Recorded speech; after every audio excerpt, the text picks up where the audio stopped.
friend. In my last video, I shared with you the preparation work for beginning to plan for a homeschool year. And I will put a link in the description box below if you want to check out that video, because today we're chatting about the next phase. Now that you have a rough draft and you've done all of the preparation work ahead of time, what is next for planning out the homeschool year? So today I'm sharing with you how I'm planning for our 2022-2023 school year. So today I'm going to talk more about choosing our curriculum for the year and writing out or planning out a school day. It's a lot of the logistical work of planning for a homeschool year. Welcome to Born for Homeschool. If you're new here, my name is Rachel Bourne and I'm married to Daniel. We have 4 kids, ages 2 through 10. This year, I am planning to homeschool the oldest 3. So I'm planning for homeschooling a 1st grader, a 3rd grader, and a 6th grader, and then we'll also have a toddler. Now, before we move on, I want to acknowledge the fact that it has been more than 4 weeks since I started planning. And that is because my family and I just got back from a family trip. The kids and I drove down to Northeast Oklahoma to visit my side of the family, and my husband flew in. We spent a wonderful time there as a family, and then on the way back, as we drove back to Pennsylvania, we stopped off and had some really great family time. We did family vacation at the Ark Encounter and the Creation Museum, and we had a wonderful family time. Now, before we left, I had all of these grand plans of I was going to have all of this time to plan out our coming homeschool year, and I was going to have it all ready and set and planned out by the time I got back. Well, I chose when I was there to not do as much planning as I thought I would. Instead, I chose to just be present, to enjoy my grandparents and my parents, my siblings, my niece and nephews, and I chose to really just focus on being present and enjoying family time. And I'm so glad that I did that, but now I'm back and I'm ready to get started on the next phase of planning. So let's get started. So I'm just finishing up reading the book Effortless by Greg McKeown. And if you watched my last video, then you know this is one of the books that I chose to use as I prepared for this coming school year. Just one of the ways that I invested in myself was to pick up the book and to read it. And there are 3 takeaways that I have from going through this book and reading it that I wanted to use as I plan for our homeschool year. And the 3 things that I have, I wrote on the sticky note: simple, fun, and books. And in this book, Effortless, one of the things that he says is the simplest steps are the ones you don't take. And so trying to think about how I can simplify our homeschool even more by removing things that are non-essential and that are not adding to the educational value of our school. So that's the first thing. So simple, and then fun is the second thing that I'm taking away. And he challenges you to ask the question, what if this could be fun? He says, why would we simply endure essential activities when we can enjoy them instead? And so I really want to be intentional about planning fun into our homeschool this year. That's not something that comes easily to my personality. It's something that I actually have to intentionally plan. And so that's the second thing that I want to be thinking about as I plan for this coming school year. And the third thing is books. Now, if you've been on my channel any length of time, you know that I am so pro book.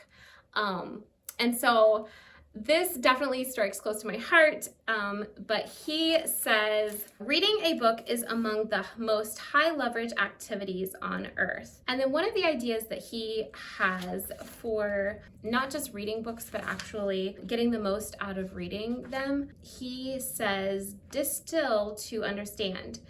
When I finish reading a book, I like to take 10 minutes to summarize what I learned from it on a single page in my own words. If you summarize the key learnings from a book you just read, you absorb it more deeply.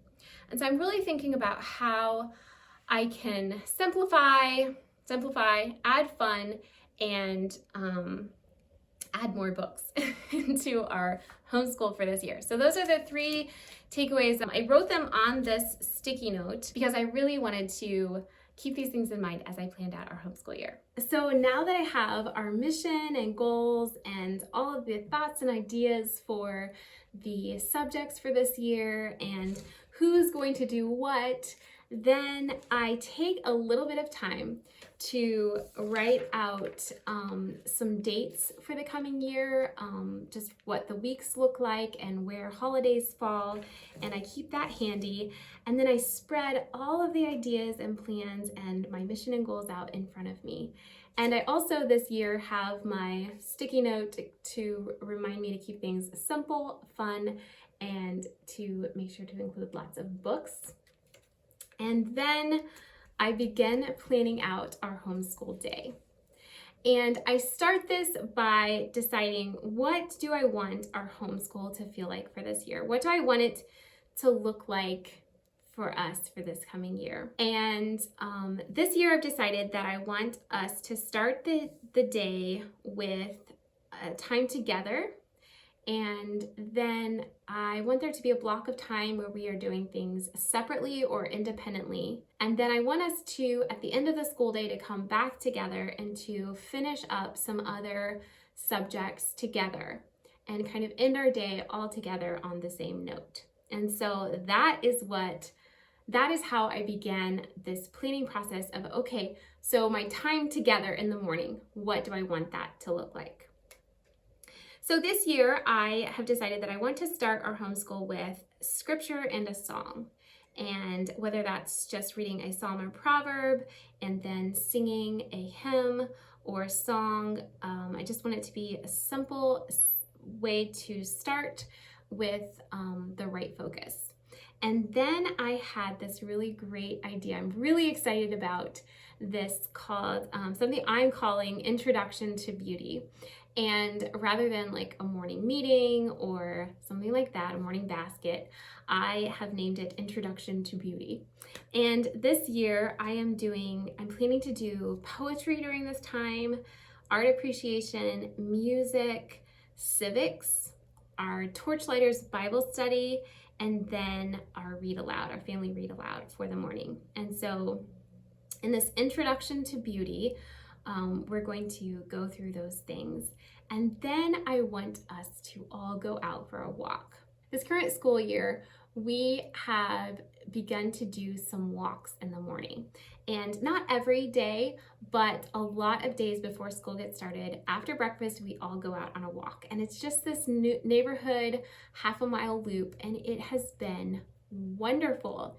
It has seemed to just really ground us, and it gets us all doing something at the same time, and we're all out in the fresh air, and it has been a really wonderful experience to take the time to go out for a walk and then come back in for the rest of school. And so I'm going to continue that this coming fall by going for a walk, and then I want to come back in and do a subject together. And the subject that I decided that I wanted to do first is history. And so that will be our morning time together. And then after history, they receive different activities according to their ages for the history projects and stuff to go along with the lesson. And so I think that would be a good time to do things separately, to then separate, and then we'll do math each separately, and then we'll have language arts, and that will be also separate subjects. And so I'm planning that while I'm helping my first grader with language arts, and I'm planning this year that he does Learning God's Story, My Father's World's Learning God's Story, for reading and writing. So that will be his language arts for this year. And while I'm doing that with him, I think I am planning that my sixth grader be helping my third grader, so Christiana be helping Emma with her language arts. So just reading the language arts book through with her.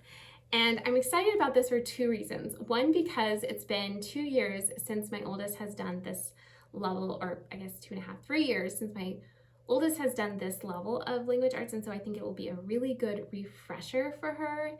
And also it frees me up to be focusing on the first grader. I could put his lessons off later in the day if I wanted to, and just do language arts with the girls first. But it seems to work really well to help him with his school first thing when he's fresh and has the attention span and can focus. And so that's what I'm planning. I'm planning to have do his language arts in that period of time. And then the girls are, I'm planning for Christiana to be doing IEW, Institute for Excellence in Writing, and she has started the level 1A DVD program. And so that has worked really well for her. She knows the format, so she's already familiar with it. So I'm planning to have her continue with that. And while she's doing with that, I'm planning to teach the IEW Bible Heroes writing to my 3rd grader. And then my 6th grader just has several things that she can do independently, and that is spelling, typing, piano practice, and reading.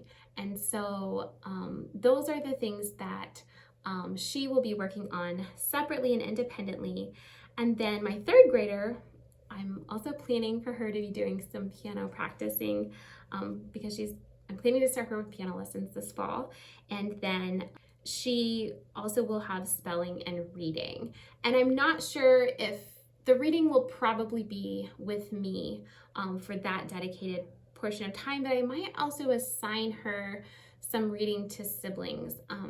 Her youngest brother loves to listen to her read, and so that is really good for her. It's really great practice for her, and she loves to nurture him and love him, and so we'll see about working that in, making things fun for both of them by having her do some reading to him.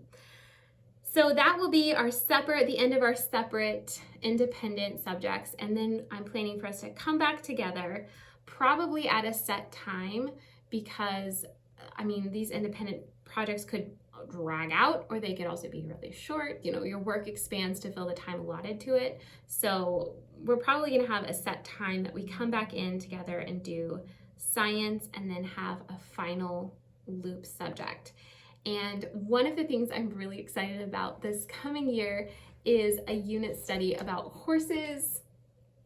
I got this from a friend of ours who was done with doing this unit study on horses, and it looks to be like a great unit study. My oldest daughter is obsessed with horses and loves them, and loves to learn about them. And so I'm really excited about doing a unit study on horses.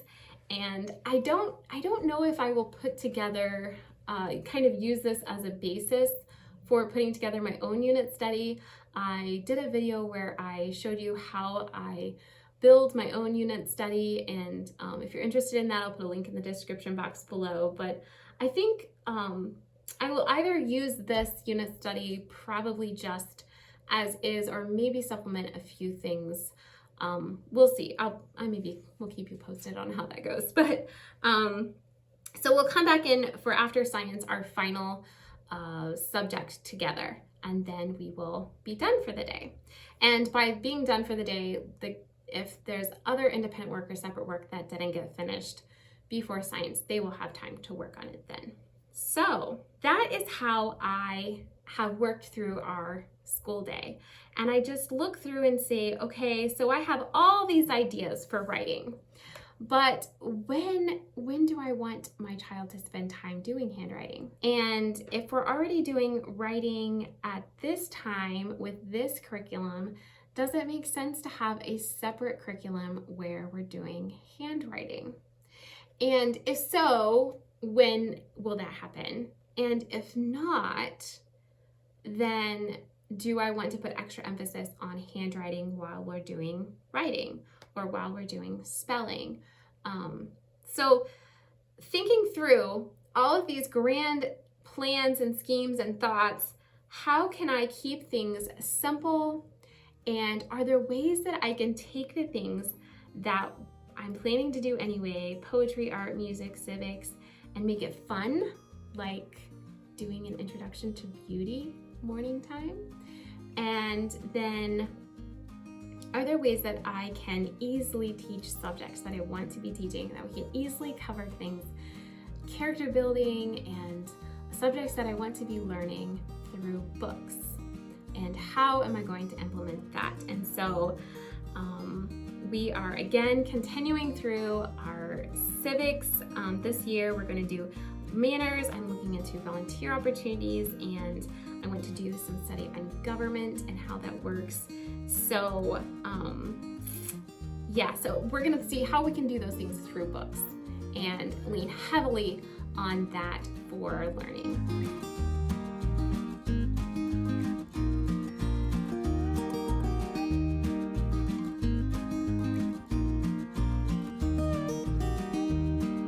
So I hope you found this video to be helpful and encouraging. And you know what? You probably have lots of different other ways that you plan for the homeschool year. And I would love for you to share them below. Share your best tips and tricks on how you keep things simple, how you plan for fun, and what books that you include that cover topics that you really feel are valuable and important for your kids to know. And homeschooling is such a privilege. I'm so grateful that I can homeschool my kids. I'm so excited about planning out this coming homeschool year. And I hope that you subscribe to Born for Homeschool, because in my next video, I'm going to share with you how I take all of these plans and put it into my planner. I have a really fun planner giveaway that we're going to do, and so don't forget to subscribe so that you don't miss out on any of my coming videos. And thanks so much for watching today. I hope you have a wonderful week, and I will see you again in my next video.